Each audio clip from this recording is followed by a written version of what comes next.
Lawrence, I just know you.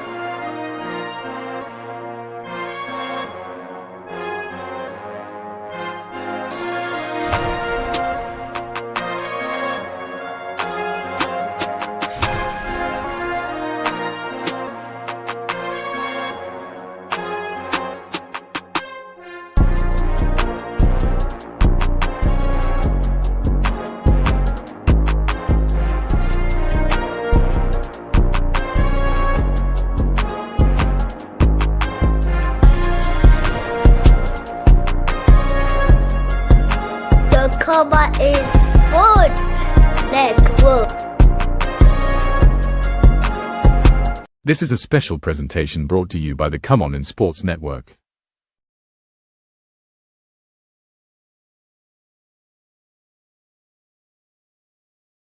NFL Nation, how you doing? Come on in. Welcome to the Wrap, a football podcast, the weekly wrap, a football podcast. I'm one of your hosts. I'm Dolph Jackson. We're presented by the Come On In Sports Network.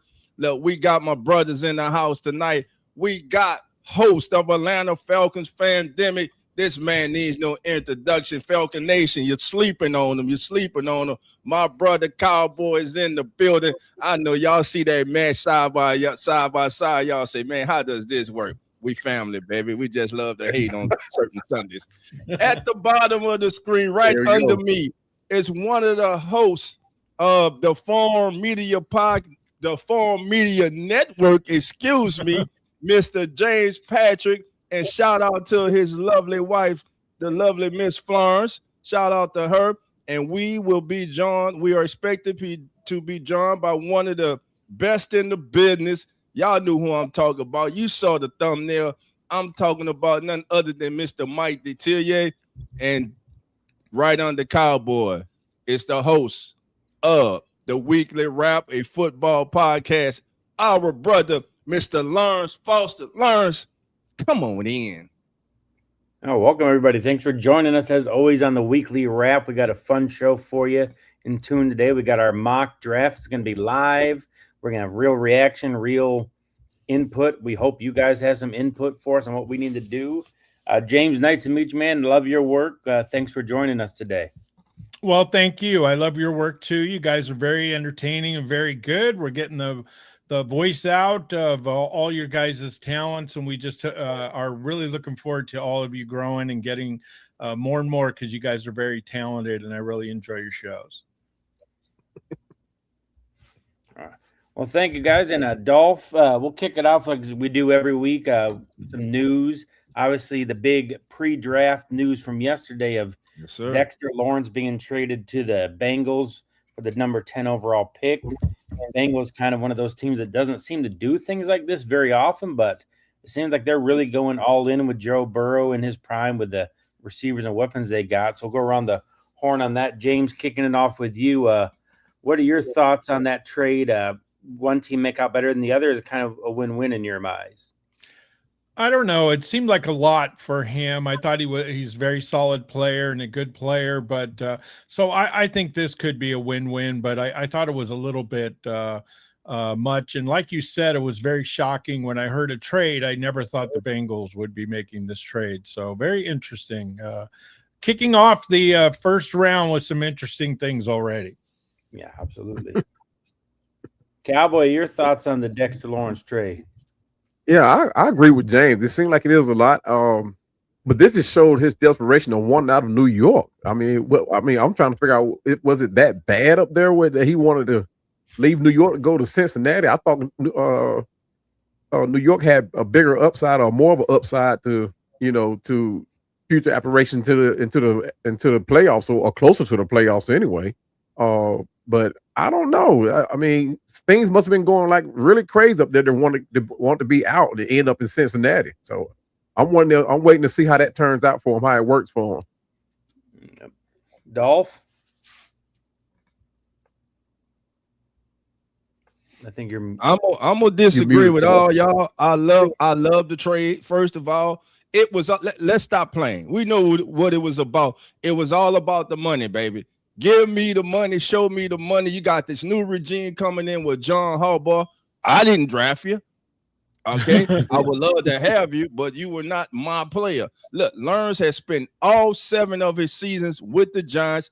He made 3 straight Pro Bowls from 22 to 24. Had a kind of dip last year, but make no mistake about it. He is one of the most talented interior defensive linemen in the National Football League, and he's right now he's in his prime. He's just 28 years old. Cincinnati needed defensive help in the worst way. We know Trey Henderson is gone.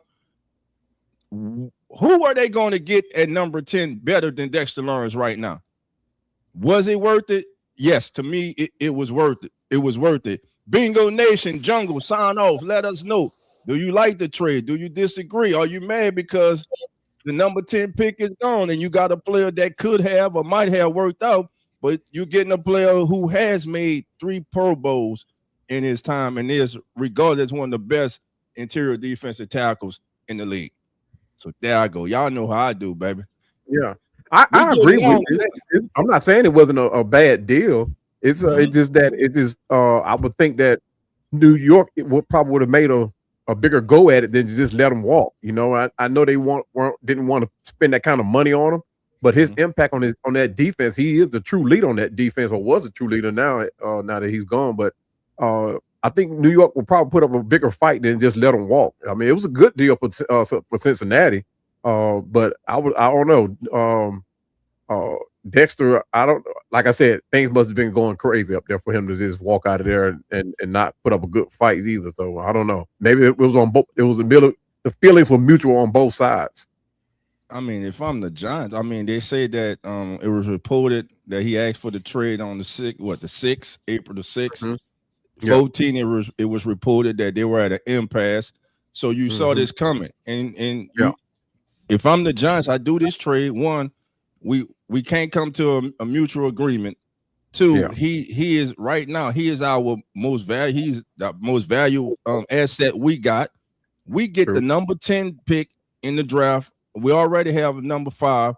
Now we got our young quarterback going into his 2nd year. Now we are in position to put weapons around our young quarterback. Now, the Giants need help. We know they need cornerback help. They need D-line help now. They need somebody. I believe their rush game, their pass rush edge game is all right. Wide receiver, guard, cornerback, D tackle. There you go. Wide receiver.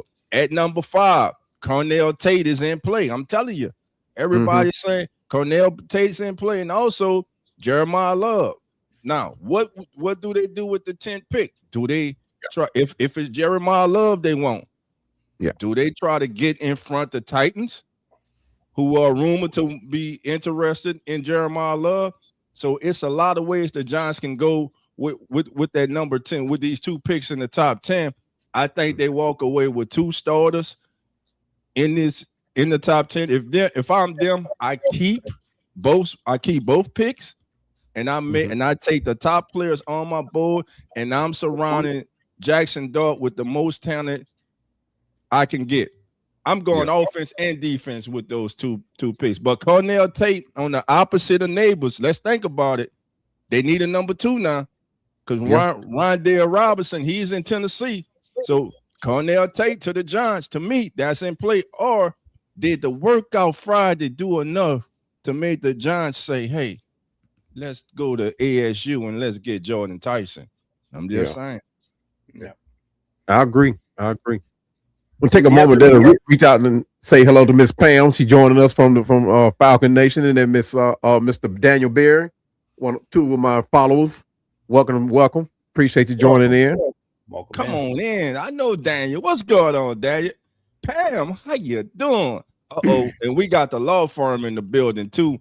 Annie Marie Elizabeth Velosky. If that's not a law firm, baby, I don't know what it is. Yeah, right up there with Ben Jarvis, Green Ellis, right? Yes, sir. Yes, sir. The other piece of news we're going to get to before we hop into our mock draft quickly, Will Anderson signed an extension with the Texans. Considering him and C.J. Stroud, both obviously the same class, but Anderson gets his first.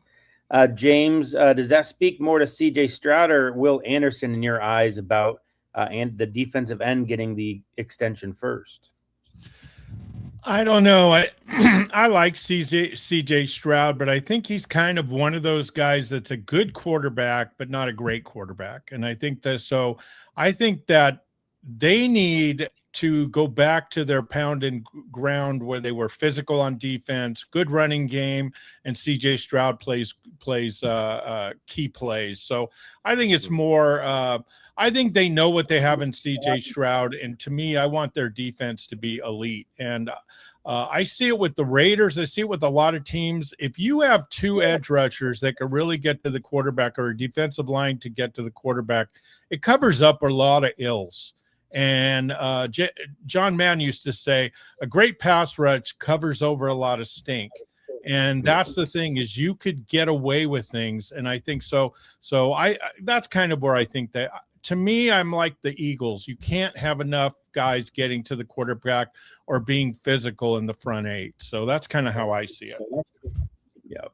And Dolph, I read an article, I can kind of what James said about how the Texans are bucking the trend and kind of building their defense to be how they win.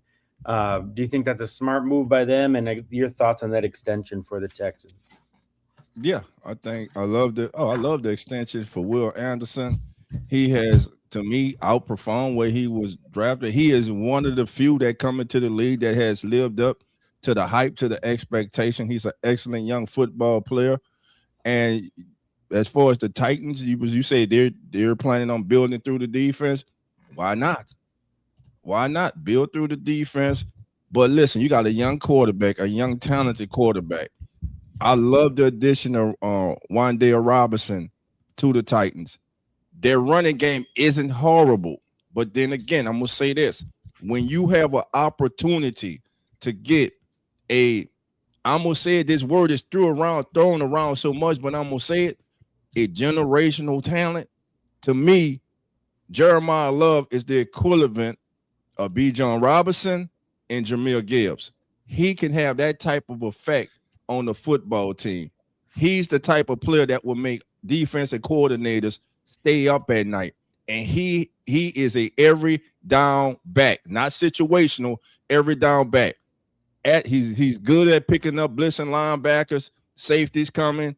He can run between the tackles. He can take it outside. And what's really underrated about him for a running back, he's an excellent route runner. Just turn on the tape and look at him. This kid, he's that guy, man.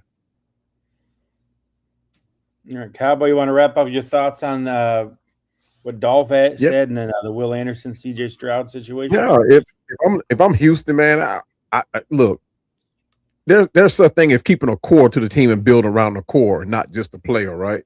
We all saw what CJ meant to Houston when he went down for those couple of games. They couldn't win a game, and they couldn't do nothing on offense. So if I'm in Houston, I'm working out a way where I can get both these guys signed, keeping them both happy, and you got to keep your protector there. So I mean, if you're going to build right? You keep your players. Don't trading a player a year after or 2 years after you think you can move on from them. That's insane. If you're rebuilding, keep your team happy, build your chemistry, and try to get into the postseason.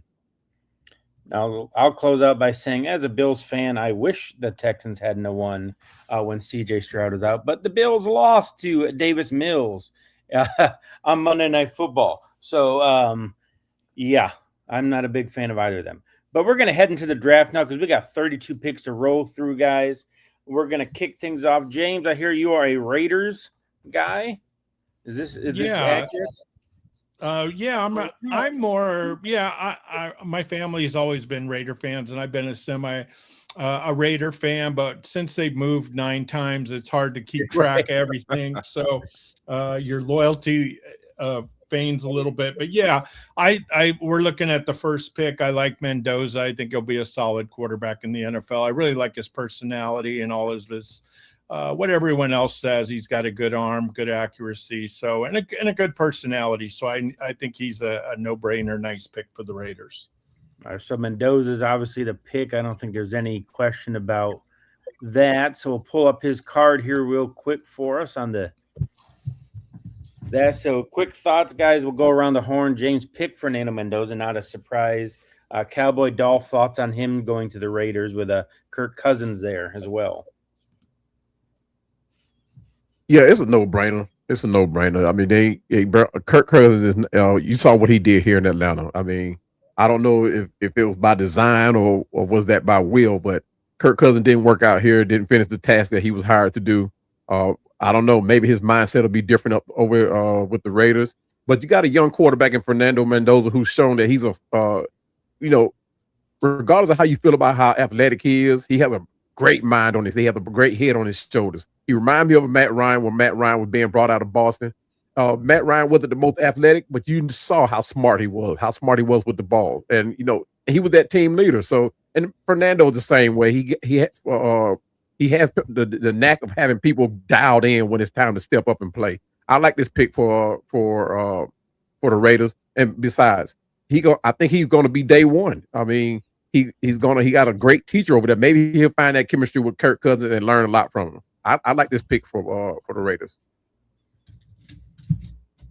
Dolph, your thoughts on him to the Raiders quick? No, Brandon. We knew this was the case since he won the Heisman. This is the most. Everybody knew he's the best quarterback in this year's draft based off this season. You can't take nothing away from him. The one thing I do like about the kid is this: the big moments are not too big for him. He rises up to when you need that play, when the game's on the line, that kid steps up. He produces time after time. Great charge by the Raiders, and most importantly, he does not have to be thrust right in as the starter. He can sit back and learn from Kirk Cousins.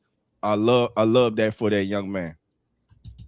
And the one thing I'll add to this is I think Tom Brady being there is not a coincidence that they signed Kirk Cousins, that now obviously you would hope Mendoza can, but there's no pressure if we have to do it with a veteran like that. Tom Brady knows the importance of a quarterback room. We always look at the number one, but that room is very important, especially for a young man coming up with a franchise that's been on the downswing for a while. So I think it's a great position for him. Kirk was a great mentor. Kirk has the right mindset to be that guy. So I think it's a great spot for him. So Fernando Mendoza, number one to the Raiders, surprises nobody. Hey guys, hold on. We got Mr. Detillier. Mike saying he's backstage. I don't see him. I do not see him either. Hey, Mike, I'm sending you another link, sir. Go ahead, Lawrence. I'll be in the background trying. All right, so that brings us to the number 2 pick, first of their 2 first-round picks in the 2026 draft. Cowboy, we have the New York Jets. Needs we kind of have is obviously quarterback, wide receiver, edge, and offensive line. Your thoughts here, and who you have them taking at the number 2 overall pick? The Jets lost a lot on their defense, and I have them going with Arvell Reese from Ohio State. Hold on one second. Hold on, guys. I'm so sorry. All right, so Arvell Reese, Dolph, why do you think Cowboy would take him over maybe anybody else? Obviously, at that position, edge is a big need for them, but why Arvell over anybody else? Tremendous upside. Turn on the tape. Look, 18 games as a starter, but the kid is just an athletic freak. He still has his ceiling is still so high. He has a significant amount of room where he can grow. Speed, burst off the line. He's gonna have to, of course, work on his counter moves as he comes into the league. But man, right now he's that clump of clay that a potter likes, man, that he can just mold. And that's what they get, man. Listen, he can be a game changer for the Jets. So I like this selection. James, your thoughts on Arvell? Obviously, it kind of seems like a boomer bust guy, but climbed up the draft boards throughout the process. So Ohio State with the first of probably many first-round picks to the Jets. I'm going to shake it up a little bit. I like Arvell Reese a lot. The Jets are cursed sometimes with these draft picks. I'm going to take David Bailey out of Texas Tech. I believe when I saw him, he just literally, it was weird. You never thought he was the most athletic or gifted player on the field, but he always dominated and he always made the big plays. He always seemed to be at the pass rusher. he just seemed to have such great instincts. So I really like David Bailey. So I'm going to shake it up, and I'm taking Bailey here. All right. So I'll edge either way, but depending on who it is, I mean, it's kind of like whatever your flavor is. Yeah, no loser. Yeah, the Jets need help either way. So that moves us to the Cardinals, who I think is kind of very intriguing place. Somebody I can see moving up later in the first round to get a quarterback like Ty Simpson. A little bit too early here. So, Dolph, to you with the Cardinals, we have needs is obviously quarterback. They need offensive line help, edge, and safety. Where do you see the Cardinals going with the third pick, Dolph? Definitely not going quarterback right here. I believe it's definitely too early for Ty Simpson. So looking at the board here, man, Orville Reese just went. I'm going David Bailey. I'm taking David Bailey right here at number 3. All right, so 2 ends. What was it the same thing for you where you would have switched depending on which one was taken? It was either Reese or Bailey for you? Yes. So I got a quick question. If James, when you were having trouble logging in, did you log in? How did you get in? Because Mr. Detillier is having trouble getting in through StreamYard. What I did is I logged into StreamYard, and I have a free account there because I don't use it. So I had a free account, and then when I clicked on the link, it worked for some reason. Okay. So, all right, here's one. Okay, thank you. All right, go ahead, James. I got it. Oh, you my pick? I trade. I trade down, and I think they need a ton of help. And I think what I love about this draft is there's so many great edge rushers, and that's one of the positions that they need. So I'd trade down. But if they have the pick, because there's a lot of teams that would love to have Reese or Bailey, but if they don't trade down, then I take Reese. So 2 ends off the board. The quarterback number 1 brings us to the Titans, who had last year's number 1 pick, and obviously they got their quarterback situated. Lots of help needed there. I don't think Cowboys back yet. So, James, we'll go to you for Tennessee. We have offensive line, wide receiver, running back as their needs. Where do you see them going with the number 4 overall pick? Jeremiah Love. I think what I love about Love is that he can do it all. He's underrated blocker. He can catch the ball. He can run. He could do everything. So he's the kind of guy that I love to have on the team. I think people are so negative about running backs, but they could really change a team. And I see kind of you wonder with all the quarterback issues that we're having in the NFL, if teams won't start relying more on running backs. And I think Love is one of those do-it-all running backs that could really change a team and also take pressure off Cam Ward. I'm not a huge Cam Ward guy. He holds on to the ball so long, just drives me crazy. But I think that I don't know if he's really going to be a star in the league, but I think Love is just one of those guys that could really transform the Titans. And they're not going to be a juggernaut, obviously, but I think this will really help their passing game, their quarterback situation, and their offense. So Love for me.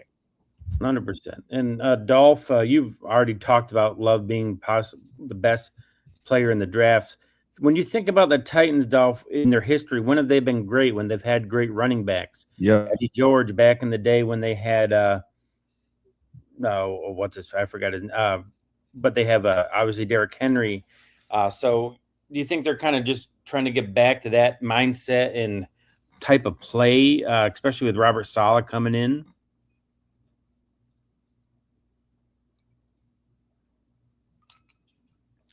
Jeremiah Love is the reason they would get back to that type of play because of his talent. This kid arguably could be the most talented player in this entire draft. He, my friend, he again, like I just said, and I hate being repetitive. B. John Robinson, Jameer Gibbs, this kid here, he's a change. He gives me a little Damian Thomason feel to him. He's a bigger back. He's bigger than Genty was coming out last year. Some scouts have him rated higher than Genty was last year. This kid, to me, you got to give your young quarterback weapons. And what better thing to give a young quarterback than a running game, which slows down that pass rush because now they have to respect number 4 coming out that backfield. So I love this pick for the Titans, and I really expect them to go there. Now, we about to get to the next team, but if they want them, they might have to move up. Okay, so you think Love is one of those first people Yes. that teams will move up to try to get ahead of Tennessee, you think? Yeah, because don't sleep on the Giants now. The Giants need a running back. I know everybody loves Scalable, but I'm talking about Jeremiah Love. You know, think about that combination for Jackson Dart. Man, okay, you get him, then you come at 10, and hey, maybe Cornell Tate still on the board. You grab Cornell Tate at 10, you walk away with Love and Tate. Man, come on. That would be a real haul for Big Blue. And that ties into what James said about he feels like the Cardinals will be a trade back candidate. So that's perfect in front of Tennessee for anybody that wants to try to move up and get Love. So it might be that kind of marriage made of a team looking to move back. A team really wants a running back, and Love being really the only first-round talent in this year's draft. So might be a marriage made right there. Moving on to the Giants, who we talked about at the beginning, who made the big trade for Dexter Lawrence. One before we move on, man. Listen, Mike won't be able to join us, man. He's having difficulty logging in, so we want to thank Mike. He was trying to get on, man, but he had some other commitments also. So we want to thank Mike, man, for even trying and taking the time out to come join us, man. And we'll definitely do this again after the draft, Mike. I'll reach out and we'll make sure we got everything straight away on both ends next time you come. Thank you, my friend. Yes, and we're close to 100 steady viewers, so welcome in, everybody. If you're just joining us, this is the weekly wrap of football podcast here at the Come On In Sports Network. We have our weekly Sunday night show. We are doing a mock draft. We're on pick number 5. If you are just joining us, we have the Raiders taking Fernando Mendoza, the Jets with Arvell Reese, the Cardinals with David Bailey, and then the Jeremiah Love just went to the Titans, which brings us to the Giants with their first of their 2 top 10 first-round picks. Cowboys back with a special guest. I think that's the brains of the operation right there. How we doing, my man? Welcome in. So the Giants on the board, Cowboy, with the Angel speaking. Yeah, I got my co-host with him. All right, who you got the Cowboys taking there, Cowboy? Say again? Who you got the Giants taking? We got wide receiver, cornerback, D-back. Oh, okay. I got the Giants taking Jeremiah Love. I mean, John Harbaugh, he's starting first out. He gone. He off the board. He went to the Titans. Oh, he gone? Oh my goodness. He's off the board. Well, that messes up my mock. That's why we're live, people. We never know what's going to happen, what's going to be going on. So now he's got to adjust. What's the backup plan, Cowboy? Oh my goodness, that was no backup plan, not for the Giants. They better take Jeremiah Love. They better hope he's there at that pick. Who'd you have going for, Cowboy? Going for, I got Sonny Styles. Oh, Tennessee. Yeah, I got Tennessee. Sonny. Yeah. All right. So, do you think that Sonny Styles goes here? We got who you got them taking outside of Love and Love then? I actually didn't have it because I think it was a make. That was one of the trades that they have to make happen. And they better hope that it does happen because even either way, if it's Jeremiah Love or not, they need a running back bad. I mean, this is not one of those positions where, outside of D tackle, I know they need that now too. So, but they need a running back. And I mean, their offense cannot operate without a running back. They need them. All right. So I'll go ahead and I'll make the pick for the Giants here. I'm going to have them taking Carnell Tate. They need a wide receiver to go along up there with after losing Wendell Robinson. Tate, I think, is the most probably like the floor is the highest for him.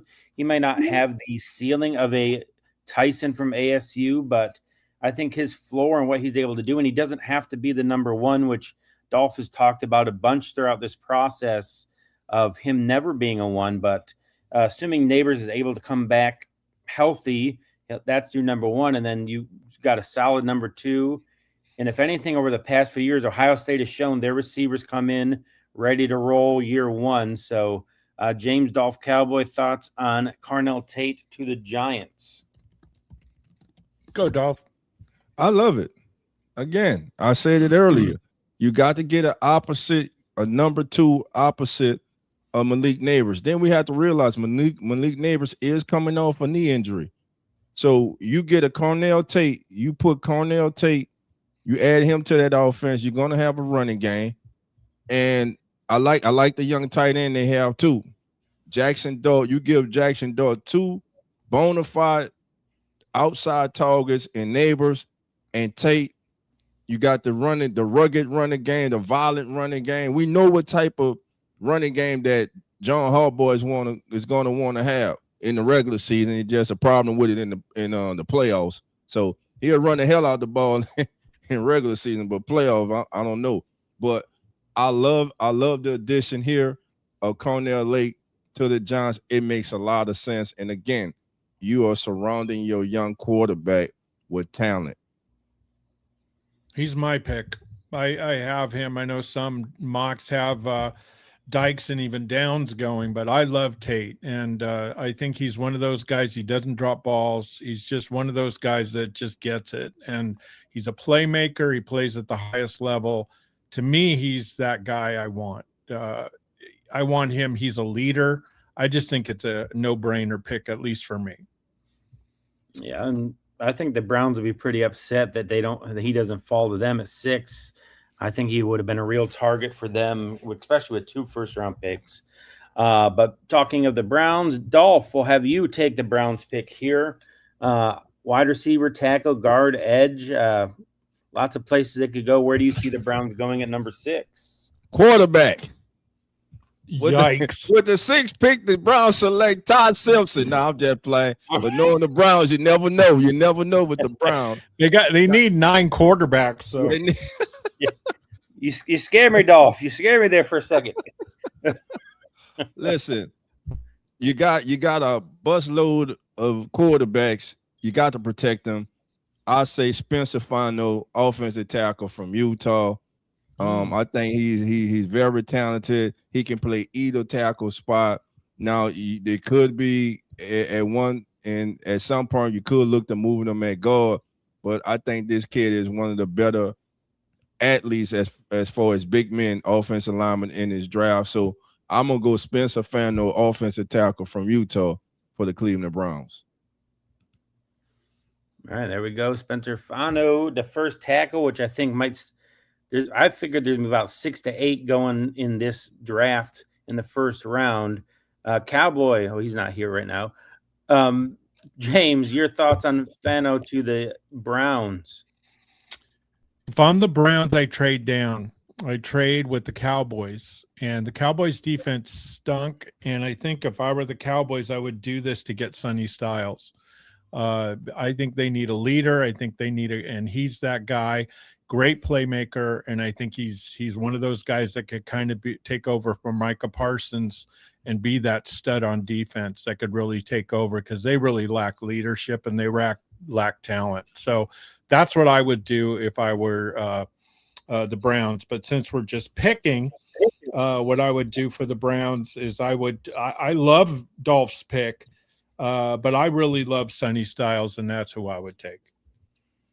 I mean, if they wanted to really finish off that defense, finally getting a competent person opposite of Myles Garrett, imagine what he could do if someone had to pay attention to anybody else on that defensive line. My goodness. See, that's what people forget. The Raiders had 1 year where their defense was really good. And the year was when Kuntz, their opposite edge of Crosby, was healthy, and he was a madman rushing the passer. Then he got hurt, and he was never the same. But if you have 2 guys on both sides on different sides of the field. There's no place to hide, and that's why I would like. I love Styles' game. I think he's made for the pro game, and I really love him. So I would get him, and I'm with you. I think the Cowboys.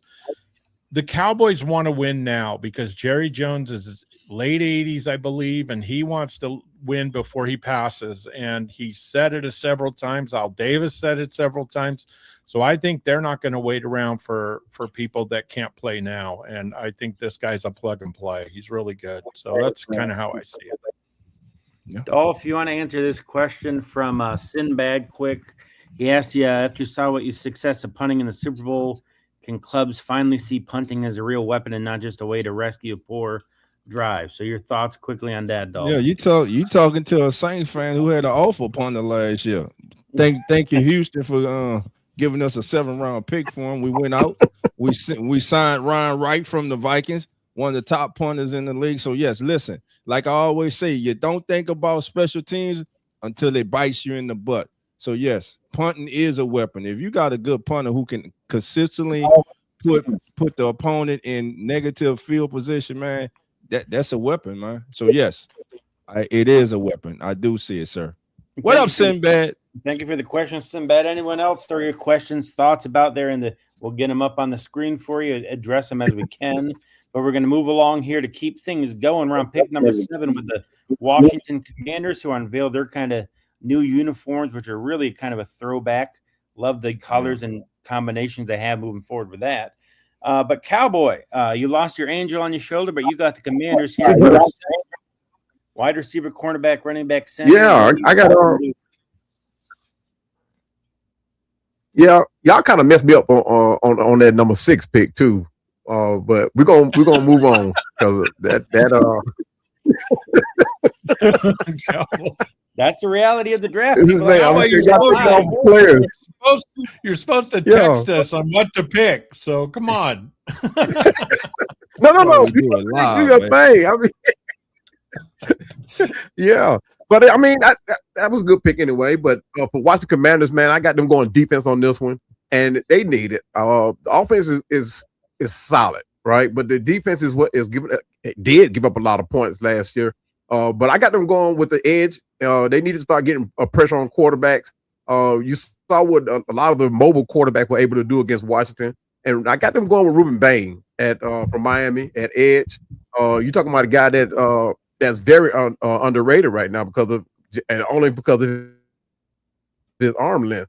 But the Washington Commanders need that edge rusher. They got one. They need another one on the other side. They got a pair of linebackers in there that can do the job, but they need to go. They need to get some. They need to get some pressure on some quarterbacks. They just can't go swapping out touchdown for touchdowns and not getting the quarterback on the ground or under the rest. They got to go edge rusher. Got to go defense and get this edge rush. Ruben Bain. And quickly, while you're on there, Cowboy, Chantel, who are the Falcons starting at quarterback? You being our Falcons guy, your quick prediction: Penix or Tua? This is going to be one of those camp decisions, right? With Penix coming back off an injury, and Tua, who's already ready to start day one. But if Penix comes in, right, the only way Penix is going to start if he comes in and absolutely torches camp. I mean, he have to come in and show like he's coming out of he's the one coming out of the draft.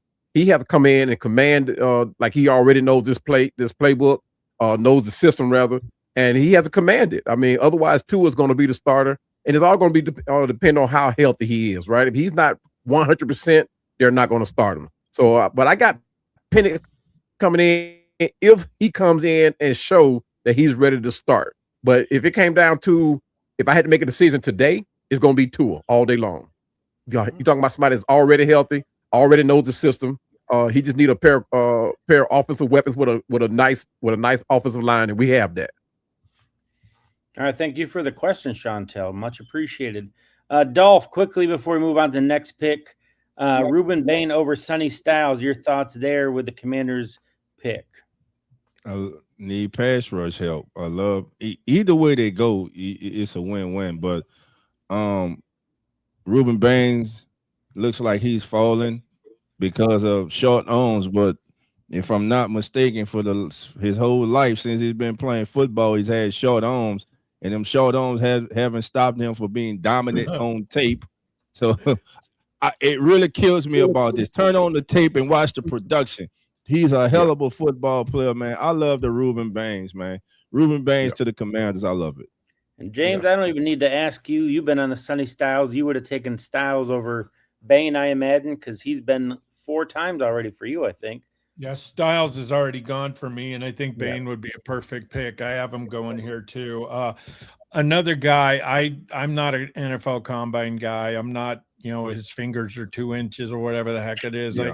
I just want him to get to the quarterback, and if he gets to the quarterback, I don't care what his hands look like or anything. I just want you to play, and he's been playing at every level and dominating. And what I like about Miami edge rushers in their defensive line is they're nasty and they're mean and they're physical. They may be a little dirty once in a while, and I like all that stuff. And they got swagger, and that's what I love. The old Miami, the U, and that's what I love. And he's got that, and I think he would transform the defense. So I hope that he's there for the Saints. And the U, Cowboys give me the U. I'm an Oklahoma fan, but we've messed up. We haven't been what we should have been. But I really like him. I hope he lasted for the Saints, to be real honest with you. I'd love him to be on the Saints, but I don't know if he'll last that long. And that's a great transition, James. Thank you for making my job easier. The Saints are on the board right now. What I do. That's what you do. You're professional in the house. That leads us to Dolph, our resident Saints expert. Obviously, you see the logo behind Dolph. So, Dolph, Caleb Downs. With the Saints. I'm running with the core. Caleb Downs. Caleb Downs. That's who I want. Caleb Downs. He is an instant starter, instant impact in the slot corner, outside corner, in the box, too high safety. Good against the run. Caleb Downs, day one starter. As soon as he walks in, pencil him in as a starter, baby. Let's go. We keep the draft moving. That was easy. I bet y'all didn't know Dolph wanted Caleb Downs. They didn't know. Hey, but with that question, with that pick, Dolph, I got a question for you. Sir. Yes, sir. I read a tweet the other day from former general manager, what is his name? Well, Mike. What is his name? Mike Mayock? Mike Mayock, I think that's his name. But yeah, he said that he does not see Caleb Downs as a top 10 pick. And I can tell by your excitement there that you don't think so. But I'd like to ask you guys, what makes y'all think that Caleb Downs could possibly not be considered a top 10 pick? I think he is. The only thing to me that would be I'm an Ohio State guy, so I've loved watching him the last 2 years. The only thing imaginable why he would fall out of the top 10 is that teams, when he got to Indianapolis and when they got to the visits and their doctors look at the knee that they've said is problematic, that it's worse than anybody knows about. That'd be the only reason I could see him falling down, was that when they actually got in to actually look at it one-on-one, that it was like, man, that's degenerative. That's something that's going to be an issue right away. Because aside from that, there's no issue with the kid. At least in my mind. Yeah, I agree. James? I agree. I don't know. That's probably why he's a former GM too. So I don't know. A lot of people have Eric. On ESPN. I was watching a show, and they said they remind him of a lot of Eric Berry, the great pick from the Chiefs years ago at safety. And I like Downs. Yeah. What I like Downs is that he has great instinct. He knows where the ball is. He knows his positioning with his body on players. He knows where he's at. You see a lot of the players today that are safeties. They're extremely athletic. They hit and do all that, but they don't have that instinct. They take bad angles sometimes. I never saw that with Downs. Everything's straight arrow. He knows what he's doing. He's a leader. Ohio State has just got mega talent. So I think that he's going to be a star, and for 5 to 10 years, he's going to be a stud. So I think that would be a great pick for the Saints too. All right. And then, I went totally different on that for you guys, though, dog. Yeah, I went totally different from. Who you went? Let me answer this about Mayock right quick. I went Cornell Tate for you guys.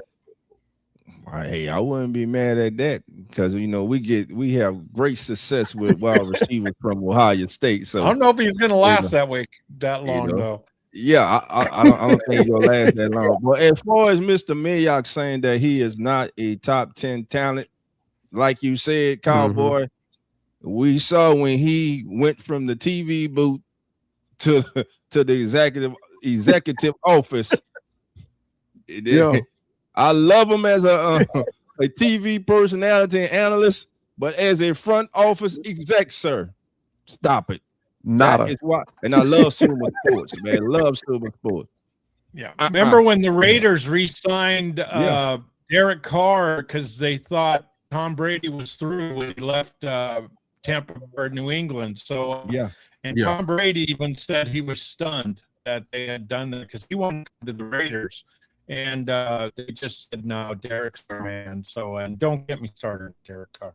But that's still forever be the man that chose Derek Carr over Tom Brady. Enough said. Let's move on. Yeah, all right. That brings us to the Chiefs, the number 9. James, check your audio.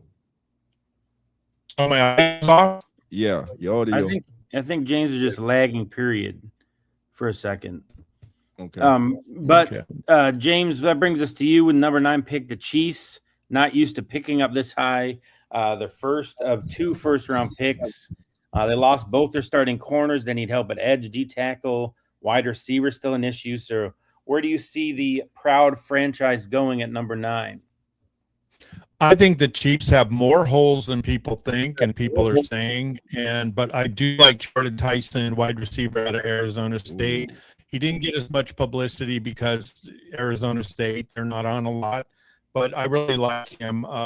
I think that you wonder what Mahomes is an old quarterback for his age. He's taken a beating, and I think they need some help there. And I think that would kind of rejuvenate him. So I take Tyson, but I think they also need help on defense. They're getting old in certain situations, and also their cap situation. They had to drop some players and do some things because they were way over the cap. So, but I like Tyson at Arizona State. Arizona State had a lot of talent. I mean, they went to the playoffs and they had a lot of talent. And like I said, Tyson, I really like. Yep. Yeah. Quickly, thoughts, Doll, for Cowboy on Tyson to the Chiefs. I wouldn't go Tyson. I'll go Mekhi Lemon. You like Mekhi Lemon? They need a they need a wide receiver. When he gets that ball in his hand, he turns into USC. A running back. Yeah. Yes, the USC receiver, Mekhi Lemon. That's who I would have went with. But listen, can't get mad at Jordan Tyson either. We know if not for injuries and his inability to work out during this draft process, it's a toss-up between him and Cornell Tate as who will be the first wide receiver off the board. In many feel if he would have worked out during the draft process, he would have been the first receiver taken off the board. But I love that kid, Mekhi Lemon. Yeah, absolutely. That brings us to our second first-round pick for the Giants, closing out the top 10. Obviously, we had the Giants taking Carnell Tate with their first pick, so Tate was off the board. So wide receiver need is taken care of. Cowboy, where do you see them going with their second first-round pick? Man, the Giants need so much now, but they need to pick another running back. But to be honest with you, man, when I did my draft, I still got the Cincinnati Bengals sitting at this spot. When I did this, I'm so sorry. I didn't update my board. But if I had to guess, they'll have to go defense again and pick a safety. And if Caleb Downs is down that far, which I doubt he will, which he's already gone anyway, but they have to go safety. Who that safety would be, I don't know, to be honest with you. I didn't like I said, my board, I have Caleb Downs going to the Chiefs and the Cincinnati Bengals still here sitting at this spot. So I do apologize for that. All right, so I'll fill in here then for them. We have the Giants needs to put them back up on the board for everybody. Guard, corner, and D tackle. The top corner is still on the board. I think it's a perfect spot for him. I'm going to go Mansour Delane for the Giants at number 10. I think a great fit for what they want to do. When you get that Delane and Tate out of your 2 top 10 picks, I personally think that's a pretty good win. And Harbaugh's hitting the ground running. So Dolph, you seem to love it. What are your thoughts on Delane? That's where I was going, man. Mansour Delane is sitting there on the board at 10. The Giants need to run that card up there. No penalties committed in 2025. No touchdowns allowed in 2025. Playing in the SEC. I'm going to say it again. No penalties committed. No holding, no pass interference, and no touchdowns allowed. Yeah. Mansour Delane. Excellent choice for the Giants here at 10. Like you said, you get the top corner and you get the top wide receiver. Man, that is a haul for the Giants. And that gives a perfect time to give us a recap for anybody just joining. The first 10 picks are in the book, so I'm going to run down on them quickly. We had the Raiders taking Fernando Mendoza with pick number 1. The New York Jets, we had taking Arvell Reese at number 2. The Cardinals took another edge, David Bailey for the Cardinals. The Titans taking Jeremiah Love, which seems to get mocked there a lot. The Giants, with their first pick, took Carnell Tate.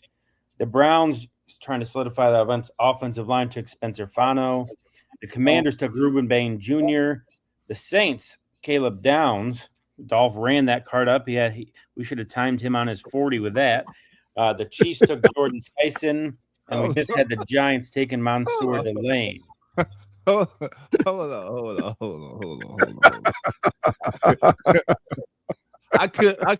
I wish I was in Pittsburgh and I was the guy running the card up there. I'm telling you, I'll set a world record for the fastest handoff of a card in draft history. If that was me. So my question is this: so we got who the Commanders take? The Commanders took. Hold on, Reuben Bain. Reuben Bain Jr. Okay. Sonny Styles is still on the board, which I can't believe because James tried to take him with 5 different teams. James didn't have the pick at that one. So I imagine whenever James' next pick is, I'm gonna make James be the Cowboys. So we'll start with the Dolphins at number 11. The Dolphins have a lot of needs. We joked last week on the show that when we had needs, we could have put everything. Dolph bristled at that a little bit and said they're a little bit better than people think. Dolphins, number 11. What do you see them doing with their first of 2 first-round picks? For the Dolphins, man, they need a lot, of course. Yeah. But like I said, I still think they're more talented than people think. So for the Giants, man, I'm talking about the Giants. For the Dolphins, I'm going to go edge, man. I need the top edge.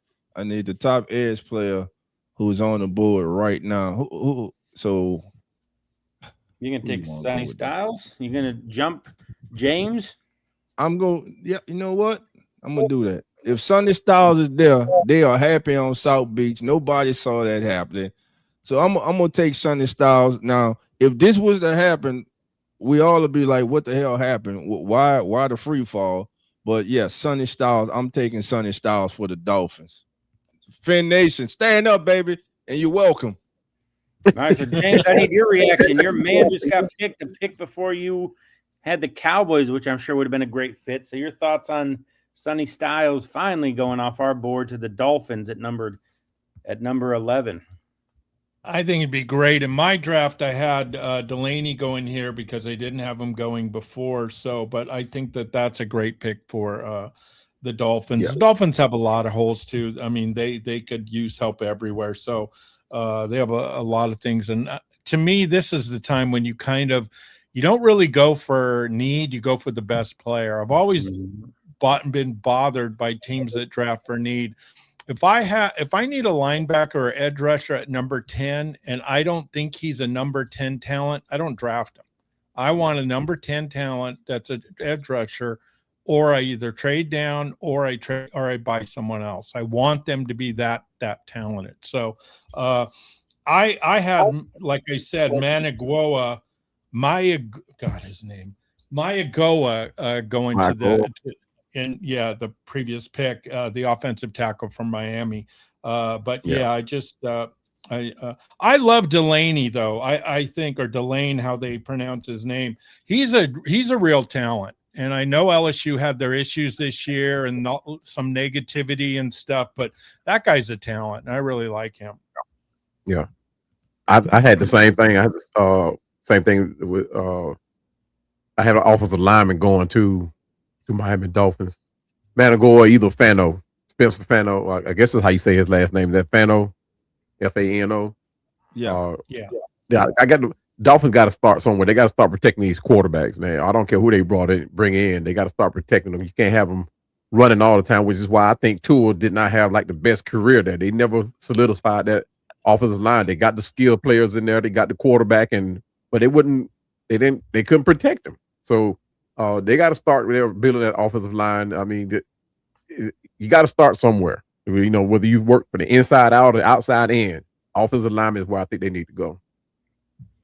All right, and that brings us to the Cowboys, who have a lot of defensive needs after historically bad season on defense last year and trading away Micah Parsons. So this is their first of 2 first-round picks. Their other is at 20.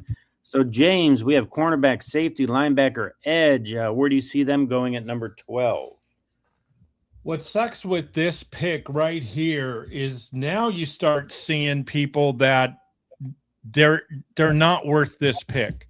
Mm-hmm. There's not a lot of defenders in my draft left that I think are that high of a talent. So that's where kind of this sucks. To me, I do like Thieneman out of the safety out of Oregon. I think he's another instinctual. He has a lot of instinct. He has a lot of talent, and I really like him. So I would take him here. But boy, there's Caden Proctor. Out of Alabama, the monster tackle could be taken. But like I said, if I'm Dallas, I move up and I get Sonny Styles, and then in the back end, I'll get an edge rusher because there's so many edge rushers in this draft. But right now, that's who I would go with. Thieneman, the safety out of Oregon. I love that pick. I think he's an underrated guy in this one. That's gonna whoever gets him, they're gonna be very happy. So I think that's a great pick by James. And what James said too, and that's where the teams that are really great, they marriage need and draft position instead of just reaching for, oh God, we need this. So I think that's a smart move here. Safety's maybe not a prime position, but he's easily the second best safety on the board. Every other defensive position's been already 3 or 4 deep. So again, need and marriage working out here. Dolph, quick thoughts on Thieneman to the Cowboys. It's a good pick, but Jermod McCoy, cornerback from Tennessee, is on the board. Missed the entire season. If not, I'm taking Jermod McCoy. The Cowboys need help in that secondary at the worst way right now. Other than Blaine, man, they need help on corner. They need help at safety. And remember, I know that I believe Sonny Styles is gone in our mock draft, but I love Thieneman. I think he'll be a good pick, but I just think the need is more. They need more. It's needed more on the corner. So I would have went Jamal McCoy. Yeah. All right. Yeah, that's what my pick was at Jamal. And it won't be wrong going with either one, safety or a corner. No. They just got torched last season. I wouldn't be surprised if they were the team that gave up the most passing yards with their corners and safety. So I'm gonna research that, matter of fact. But they wouldn't be wrong going with either a cornerback or safety at that pick. All right, and that brings us to the Rams, who were, speaking of corner, I really think cornerbacks away from being Super Bowl champions last year. They went out and addressed that in a big way by getting both of the Chiefs starting corners on their roster. So Cowboy, that puts us at 13 with the Rams. We have receiver, tackle, quarterback, just obviously not in the first round, but starting to think of the future, and then tight end. So what do you have with the Rams here at 13? Oddly enough, they got this pick from Atlanta. But I got the Rams going with the offensive tackle on this one, Monroe Fielding, out of Georgia. This guy here, you talking about size. footwork of a ballerina. I don't remember how many sacks. I don't think he gave up any sacks last season. So I know some of these Georgia fans in here, they may be able to tell me better, but I don't think he gave up any sacks last year. And they need the Rams need to start. They got the skill players that they need at every position, so they need to go ahead and start protecting these guys, so they can get more production in the run game. And I think they need to go off of the tackle with Monroe Fielding. I mean, this guy he's big, he's athletic. I mean, he's that guy that you want to put out on a pulling guard type guy. He's that guy. If you want a guy leading the run, he is that guy. He's nasty. But I like Monroe Fielding at this spot. James, I know you're on the offensive line train here, so you like that pick for the Rams? Yeah, I do. I think Proctor is is the guy that I would kind of like, but in my draft, I have Mekhi Lemon going here. I think that the Rams need. Stafford has that weirdness where he has that one or two guys that he loves to throw to, and he doesn't throw to anybody else. And I think they desperately need another guy that could take a little bit of the pressure off of Nakua. And with his legal issues, you wonder what's going on with him. But Mekhi Lemon would be my pick here for the Rams. The Rams could go either way. A great tight end out of Oregon, who I just absolutely love. And so the Rams are at a great position in the middle of the draft where they could pick who they want, and they're probably going to be there. So this can be a good draft for the Rams. I think it'd be a sneaky spot for the one tight end to go in the first round as well here. You talk about weapons for Stafford. I think it'd be a pretty good spot for Sadiq to go and kind of be able to ease into that. Kenyon Sadiq. Yeah, I'm bad on names. But Kenyon, I love the way he plays. He's physical, little reckless, he'll make some airhead mistakes once in a while, but he's just a real physical player. I really like him. A lot of energy. So he's good. I love youthful energy. So physical, good player. Dolph. Yeah. We're moving on to the Ravens. I know you were talking about this kid. No, corner, offensive line receiver for the Ravens, Dolph. Your guy's still there at corner. So who do you have the blue, purple, and black taking at number 14? Kenyon Sadiq. What does Jackson like? He likes throwing the ball to the tight end. Andrews is getting older. Likely is gone. The third string tight end is gone. This is a perfect landing spot. Kenyon Sadiq to the Ravens. Cowboy, thoughts on Sadiq going to the Ravens? Man, I like Kenyon Sadiq going anywhere. He's by far, and no disrespect to Ruben Bain from the Miami Hurricanes, but this kid is by far my favorite player in this whole entire draft. Just what this kid did in the combine alone. I mean, he wasn't that productive as far as on the field, but that's because he was playing behind two other guys too. He didn't really get his real true season until last year. But when he hit the field running. And I mean, you talking about a guy who ran at 240 pounds, and I'm one of these guys. I'm not big on the 40-yard dash, right? But when you get a 240-pound guy come in and put up numbers that are faster than every running back in the draft. I mean, he even outdid what's your kid over in Miami? Jeremiah Gibbs. He even outran him. He outran Bijan Robinson, outran McCaffrey.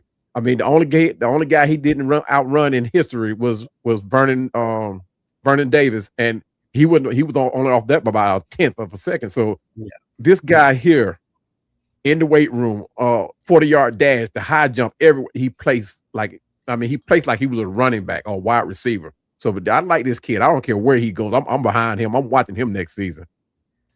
And I don't think Sadiq is 313 pounds. So no, 240 pounds. On that one, but my goodness, he'd be a beast running that fast. 313 with a 4.3. Hey. That's my bad on that one, but oh my goodness, I just looked at it. I'm like, oh, can you imagine that though? Oh, that's a creative player in Madden where you made like the biggest guy possible at 99 speed. What's funny is right now there's actually somebody tuned in who's actually looking that up right now. Like there's no way. We're gonna get a couple posts. You guys, he's on a 313. 313 pounds, bro. Oh goodness. All right, that brings us this guy to does it all, man. Lock. Brings us to the Buccaneers. Edge, cornerback, D tackle, linebacker. So a lot of defense needed. James, do you have him going anywhere different? Like, I know you have a few offensive linemen you are still high on that are available. So where do you see the Bucs going at 15? For the Ravens, I like Fano or Sadiq. I like Fano. I think he's a great offensive lineman, and I think he would be good for here. Omar Cooper is a great wide receiver. I thought that overall, maybe this side of Ohio State, Indiana, I watched Indiana most of their games all year. Their receivers do not drop balls. I mean, they ran amazing routes, and they know how to play football. And it's fun to watch those guys play. And I love Cooper. I think he's underrated, and I think that he would be a good pick as well. But I'm going to take Fano here. He's still on my draft, but I'm going to switch it. I talked myself into Cooper. I'm going to pick Cooper here for Tampa. All right, Cooper. And, they lost Mike Evans last year. Yep. Godwin seems to get hurt every other year. So, yeah. They're bringing up Omar Cooper for the Buccaneers, keeping that offense humming along. Brings us to the Jets with their second of their first-round picks. As a reminder, they took Arvell Reese at number 2 for us. Dolph, where do you have the Jets going with their second first-round pick? Here's where the second quarterback comes off the board. Ty Simpson to the Jets. I'll take Ty Simpson right here. I think the Jets take Ty Simpson right here. Perfect spot to take him. Second best quarterback in this draft. So, yeah, Ty Simpson to the Jets with pick 16. All right, so we talk about curveballs. I think that's our first big one here. Ty Simpson not even going in the top half of the draft. Thanks, Dolph. Simpson to the Jets. Hey. I like this. I like that. I like this. I actually had Ty Simpson going to the Cardinals, but this here is a good spot for him too as well. But the Jets need some of everything. I mean, they wouldn't be bad getting Kenya Sadiq, Kendrick Falk, or Vega. But I like to starting with their quarterback, getting somebody they can build around. They need somebody. They couldn't go wrong with just going all over the board, just picking somebody. I think they just need to put the names in the hat and just draw straws, draw slips and see who they pick up and just go with it. James, Ty Simpson to the Jets. Your thoughts on that one?